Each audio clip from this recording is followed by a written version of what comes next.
Kabilang sa mga dumalo, sina dating Pangulong Noynoy Aquino at Marojas. Kaya ako tumuo dito, naimbita ako dito, nakikisa ako sa yung sinasaayon ako yung pananaw nila. No? Pakala nga, ilibingan ng bayani. No? Dapat ito ay parang binibigyan ng mga natatanging Pilipino ng sambayanan ng honor. At saka ayon ako sa mga nandito na hindi dapat na mailibing si Ginoong Marcos. Parehong lumaban kay Marcos ang mga magulang ni Aquino na sina dating Senador Ninoy at dating Pangulong Cory Aquino. Pero hindi raw ito tungkol sa mga pamilya Marcos at Aquino, kundi sa pinagdaanan ng mga Pilipino ng martial law. Kung kalimutan natin yung pinagdaanan natin, merong isang matalinong manunulat na nagsabi, si George Santayana, those who forget the mistakes of the past are condemned to repeat them. Ulitin ko na, tagalogin ko na, pag nakakalimutan natin pagkakamali na lumipas, hindi baka maulit. Garantisado maulit lahat to. Kanina, ilan pang anti-Marcos groups ang nagprotesta sa Korte Suprema. Karamihan ay mga kabataang may dalang mga litrato ng mga maestrado at may babaeng nakasuot ng Lady Justice costume. Natatakot tayo na kapag nilibing si Marcos sa libingan ng mga bayani ay bibigyan siya ng parangal na naaangkop sa isang bayani. Ngunit kung titingnan natin ang kasaysayan ng Pilipinas, si Marcos ay hindi bayani, bagkus siya yung kontrabida ng kasaysayan ng ating Pilipinas. Hindi naman nagpatalo ang mga pro-Marcos. Isang vigil rally ang isinasagawa ng grupo sa tapat ng SC ngayon. Erwin, pasado alas 5 naman ng hapon ang dumating sa tapat ng Korte Suprema si Ilocos Norte Governor Amy Marcos kasama yung kanilang mga supporters. Nagmarcha sila sa kahabaan ng Padre Faura. Sa pangunguna ni Governor Marcos, nagsindi ng kandila at nagrosaryo ang grupo. Ayon pa kay Governor Marcos, hindi naman daw sila kampanteng papabor ang SC sa kanila. Pero nagdarasal raw sila na makuha ang 8 boto. Handa rin daw ang pamilya Marcos na irespeto anuman ang desisyon ng Korte Suprema. Narito ang pahayag ni Governor Marcos. Siyempre, alam naman nila na kailangan manaig ang batas. Sa ibabaw ng lahat, andyan ang batas, sundan natin. At kami naman ay tatalima sa anuman na sasabihin ng ating Korte Suprema. Inaasahan lang namin, siyempre, na pagbigyan na kami pagkatapos ng 27 anyos, panahon na makapag-move on, ilibing na yung nakaraan at tuloy-tuloy na ang paghilom ng ating bansa. Erwin, natanong din si Governor Marcos tungkol sa mga report na di umano'y pabor sa kanila ang desisyon ng SC.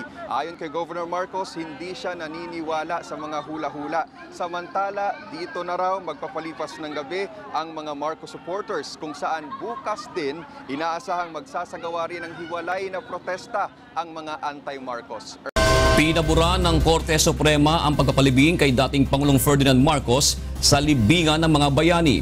Mula sa Supreme Court, ito ang balita ni Roderick Mendoza, live. Magandang hapon, Roderick.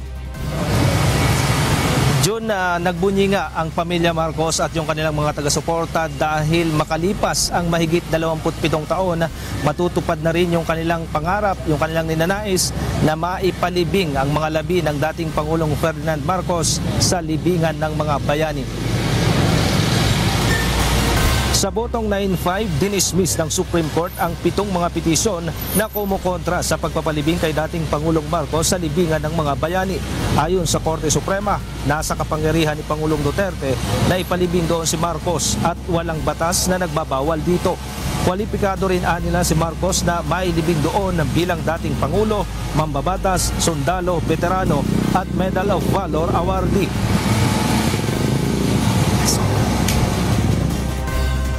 First, no grave abuse of discretion on the part of the President in ordering the burial of the remains of the former President at the libingan ng mga bayani, because this was done in the exercise of his mandate under Article 7, Section 17, the faithful compliance of the laws clause of the 1987 Constitution, and that there is no law that prohibits the burial of the Marcos remains at the libingan ng mga bayani. Sinulat ni Justice Diosdado Peralta ang desisyon na sinang-ayunan ni Justice Presbitero Velasco Jr., Teresita Leonardo de Castro, Arturo Brion, Mariano del Castillo, Lucas Bersamin, Jose Perez, Jose Mendoza at Estela Perlas Bernabe. Tutol naman sina Chief Justice Maria Lourdes Sereno, Senior Associate Justice Antonio Carpio at sina Justice Marvic Leonen, Francis Ardeleza at Alfredo Benjamin Caguiwa, habang nag-inhibit si Justice Bienvenido Reyes. May hiwalay na opinyon sina Justice Brion, Perez at Mendoza na nagsasabing hindi dapat makialam ang Korte Suprema sa utos ni Duterte na ipalibing na si Marcos. Ayon naman kay Chief Justice Sereno, taliwas ito sa obligasyon ng bansa na bigyan ng hustisya ang mga biktima ng paglabag sa karapatang pantao. Sinabi naman ni Justice Carpio na hindi karapat-dapat malibing doon si Marcos dahil mismong ang taong bayan ang nagpatalsik sa kanya sa pwesto sa pamamagitan ng People Power Revolution. Para naman kay Justice Leonen, hindi bayani si Marcos at hindi ito karapat-dapat tularan at gawing inspirasyon ng mga Pilipino. Dismayado naman ang mga petitioner sa naging desisyon ng Korte Suprema. Plano nilang maghain ng motion for reconsideration. Nakalagay sa batas kasi yung mga presidenteng ilibing doon worthy of emulation. Unless sabihin ng Korte Suprema na worthy of emulation si Marcos, therefore hindi siya nag-violate ng batas. So, may karapatan ang presidente na mag-decide as long as it does not violate the law. Nagbunyi naman ang pamilya Marcos sa naging desisyon ng Korte Suprema. Kay Presidente Duterte, maraming salamat. Hindi namin hiniling ito nung kampanya. Pumunta siya sa Ilocos Norte. Nagulat ako dahil sinabi niya na ibig daw niya na maituloy na yung libing. Hindi naman siya state funeral, kundi soldier's burial lang. Yun lang naman hinihingi namin. June kaugnay nga ng desisyon ay binawi na rin ng Korte Suprema yung status quo ante order na pumipigil na sa pagpapalibing kay dating Pangulong Marcos. At ayon dito kay Governor Amy Marcos, pag-uusapan pa ng kanilang pamilya kung kailan isasagawa yung libing at hihintayin pa muna nila na makakuha ng kopya ng kabuuan nitong desisyon ng Korte Suprema. Ma'am, anong nararamdaman ninyo that the SC allowed a hero's burial for your father? It's a state burial and we're delighted. It's been 27 years napakahaba na ng panahon sa wakas. Nabigyan na ng karapatan ng tatay ko na Ma'am, was this expected? Wala ko kami ina-expected. Puro trabaho lang at dasal. Kaya maraming salamat sa Suprema. Higit sa lahat, maraming salamat sa may kapal. Hindi para rin pala kami nakakalimutan. I'm so grateful. Thank you very much. At makikinig tayo ng 1:30 kung ano yung dahilan ng ating Korte Suprema. Interesado rin kami kung anong pasihan ito. Dahil baka may tuloy-tuloy pang mga MR at Ma'am, do you feel vindicated given all the criticisms against your family over the years? tagal ko na nakalimutan yung mga alitan na yun eh. Tuloy-tuloy lang. Nanonood naman kami, tuloy-tuloy lang lang. Ma'am, tingin niyo nakatulong that President Rodrigo Duterte favors the hero's burial of your father? Hindi ko alam kung may influensya, wala naman siya na-appoint sa Supreme Court. Pero syempre malaking bagay sa public opinion, napaka-popular ng Presidente Duterte. Kahit hindi namin hiningi noong pa, nung nangangampanya siya ng 2015, pinangako na niya sa Ilocos. Ma'am, what initial plans for the burial? Ano pong initial plans? Wala pa, hindi ko pa nakakausap ang mami ko at si Bongbong na-stack up na sa Tacloban. Tapos sabi ko muna sila kung ano. At syempre ito ay call ng Secretary of Defense. Sila may hawak ng libingan. So up to them, up to them. But ma'am, if you do it as soon as possible, ma'am? Well, syempre kasi simple lang naman eh. Soldier's burial lang naman yan eh. Wala namang bongga-bongga. Yes, talagang maraming salamat sa ating Korte Suprema. Malaking bagay din to para sa ating bagong Pangulo na nanawagan para sa paghihilom at pagkakaisa ng bansa. Kung kaya natin kausapin ang ating mga kapatid na Muslim, kaya natin kausapin ang mga dating NPA at CPP, kaya rin naman siguro pagbigyan ng mga Ilocano at lahat ng loyalista sa Metro Manila, Southern Tagalog, sa Region 8 at Tacloban, sa lahat sa amin na nagmamalasakit sa aking pamilya. Ma'am, ako lang yung sa mga anti-Marcos groups. Well, sa aking kasi galangin natin at tumalima tayo sa hatol ng ating Korte Suprema. Mangibabaw ang batas bago ang lahat at kung ano man yung ating sama ng loob, pwede tayo magdebate hanggang kingdom come. Para sa akin, ang tatay ko ang pinaka-the best. Siyempre, ako yung anak. Sa kanila, galit na galit sila. Huwag na tayo magdebate kung ano man ang galit, pagpopoot, hinanakit sa inyong puso. Let it go na po. At pagpapatawad na lang, mag-move on na tayo, magkaisa na ang Pilipinas at isang buong bagong Pilipinas ang ating itatag. Ma'am, mensahe po sa hundreds or supporters na nandito yun na naiyak din pagkadinig nila. Yes, maraming salamat sa mga nanggaling pa sa Davao, galing pa sa Visayas, higit sa lahat yung mga galing sa Solid North na talagang naglakbay. 2-3 beses na to, ako'y nahihiya na nga sa kanila. Sabi ko, huwag na kayong pumunta, ayaw paawat. At higit sa lahat sa marugtong nilang pagdadasal. Pati yung mga maliliit nilang anak, binitbit kahit mainit, kahit napakalayo. Dahil sabi nga, nakikinig daw ang langit sa maliliit na bata, kaya binitbit pati anak nila. Maraming salamat po sa inyong lahat. Itutuloy natin to.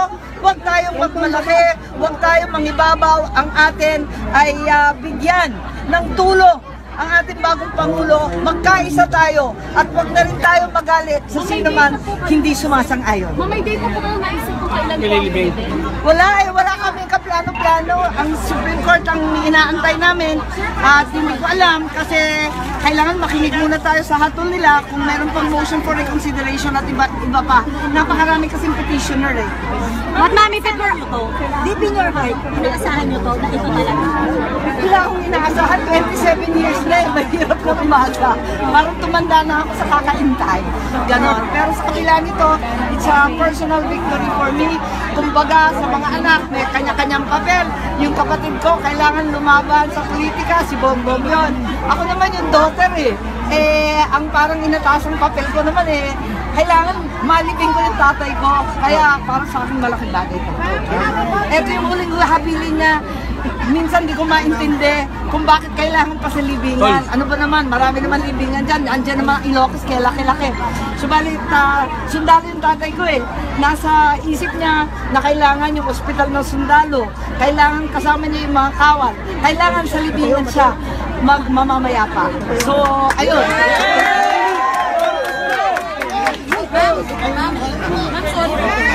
Sinasabi ko kasi nung kabilang side, ang worry mo yung ending ng putong sa saga ng martial law na bigyan. Ayoko na mag-comment kasi happy-happy ako. Emotional ka na reach out to them, ma'am. Emotional ka na yun, medyo tearing up. Yeah, malaki bagay kasi ito sa akin Kasi parang ito yung pinangako ko na hindi ko matupad-tupad. Magka 30 anyos na, nagtandaan na kami, may apo na kami, wala pa rin nangyayari. So kung maisatupad ko to, parang malaking bagay para sa amin ng nanay ko. Alam na ni ma'am, madam. Hindi ko pa nakakausap, tumakbo ko rito kasi ayoko paniwala. Ganun ka-tense ako dito.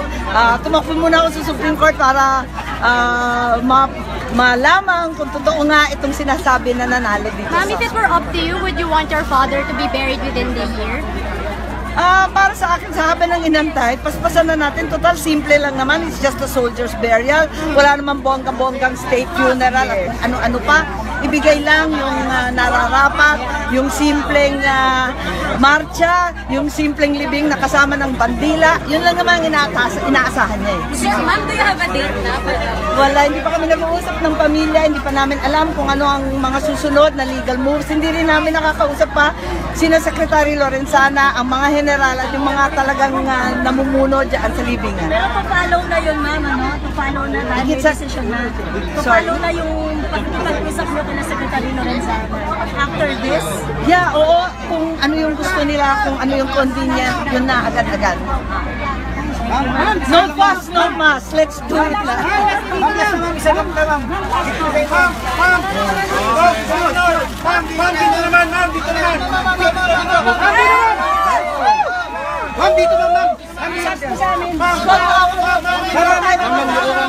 Ma'am, yuko ka. May camera sa likod. Okay, tama na. Kabilang sa mga dumalo, sina dating Pangulong Noynoy Aquino at Marojas. Kaya ako tumuo dito, naimbita ako dito, nakikisa ako sa yung sinasakayon ako yung pananaw nila. No? Pangalan nga, libingan ng bayani. No? Dapat ito parang binibigyan ng mga natatanging Pilipino ng sambayanan ng honor. At saka ayon ako sa mga nandito na hindi dapat na mailibing si Ginoong Marcos. Parehong lumaban kay Marcos ang mga magulang ni Aquino na sina dating Senador Ninoy at dating Pangulong Cory Aquino. Pero hindi raw ito tungkol sa mga pamilya Marcos at Aquino, kundi sa pinagdaanan ng mga Pilipino ng martial law.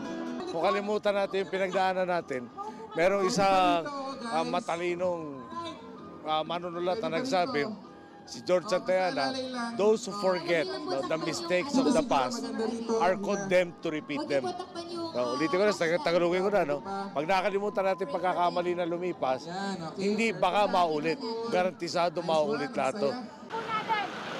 Kanina, ilan pang anti-Marcos groups ang nagprotesta sa Korte Suprema. Karamihan ay mga kabataang may dalang mga litrato ng mga maestrado at may babaeng nakasuot ng Lady Justice costume. Natatakot tayo na kapag nilibing si Marcos sa libingan ng mga bayani ay bibigyan siya ng parangal na naaangkop sa isang bayani. Ngunit kung titingnan natin ang kasaysayan ng Pilipinas, si Marcos ay hindi bayani, bagkus siya yung kontrabida ng kasaysayan ng ating Pilipinas. Hindi naman nagpatalo ang mga pro-Marcos. Isang vigil rally ang isinasagawa ng grupo sa tapat ng SC ngayon. Erwin, pasado alas 5 naman ng hapon nang dumating sa tapat ng Korte Suprema si Ilocos Norte Governor Amy Marcos kasama yung kanilang mga supporters. Nagmarcha sila sa kahabaan ng Padre Faura. Sa pangunguna ni Governor Marcos, nagsindi ng kandila at nagrosaryo ang grupo. Ayon pa kay Governor Marcos, hindi naman daw sila kampanteng papabor ang SC sa kanila. Pero nagdarasal raw sila na makuha ang 8 boto. Handa rin daw ang pamilya Marcos na irespeto anuman ang desisyon ng Korte Suprema. Narito ang pahayag ni Governor Marcos. Siyempre, alam naman nila na kailangan manaig ang batas. Sa ibabaw ng lahat, andyan ang batas, sundan natin. At kami naman ay tatalima sa anuman na sasabihin ng ating Korte Suprema. Inaasahan lang namin, siyempre, na pagbigyan na kami pagkatapos ng 27 anyos, panahon na makapag-move on, ilibing na yung nakaraan at tuloy-tuloy na ang paghilom ng ating bansa. Erwin, natanong din si Governor Marcos tungkol sa mga report na di umano'y pabor sa kanila ang desisyon ng SC. Ayon kay Governor Marcos, hindi siya naniniwala sa mga hula-hula. Samantala, dito na raw magpapalipas ng gabi ang mga Marcos supporters kung saan bukas din inaasahang magsasagawa rin ng hiwalay na protesta ang mga anti-Marcos. Pinabura ng Korte Suprema ang pagpapalibing kay dating Pangulong Ferdinand Marcos sa libingan ng mga bayani. Mula sa Supreme Court, ito ang balita ni Roderick Mendoza, live. Magandang hapon, Roderick. June, nagbunyi nga ang pamilya Marcos at yung kanilang mga taga-suporta dahil makalipas ang mahigit 27 taon, matutupad na rin yung kanilang pangarap, yung kanilang ninanais na maipalibing ang mga labi ng dating Pangulong Ferdinand Marcos sa libingan ng mga bayani. Sa botong 9-5, dinismiss ng Supreme Court ang 7 mga petisyon na kumukontra sa pagpapalibing kay dating Pangulong Marcos sa libingan ng mga bayani. Ayon sa Korte Suprema, nasa kapangyarihan ni Pangulong Duterte na ipalibing doon si Marcos at walang batas na nagbabawal dito. Kwalipikado rin nila si Marcos na mailibing doon bilang dating Pangulo, mambabatas, sundalo, veterano at Medal of Valor awardee.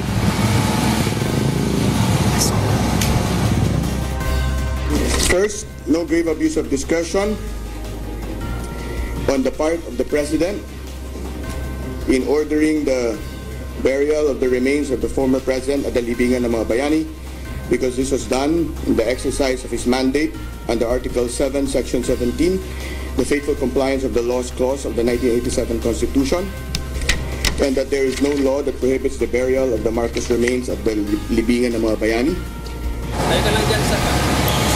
Sinulat ni Justice Diosdado Peralta ang desisyon na sinang-ayunan ni Justice Presbitero Velasco Jr., Teresita Leonardo de Castro, Arturo Brion, Mariano del Castillo, Lucas Bersamin, Jose Perez, Jose Mendoza at Estela Perlas Bernabe. Tutol naman sina Chief Justice Maria Lourdes Sereno, Senior Associate Justice Antonio Carpio at sina Justice Marvic Leonen, Francis Ardeleza at Alfredo Benjamin Caguiwa, habang nag-inhibit si Justice Bienvenido Reyes.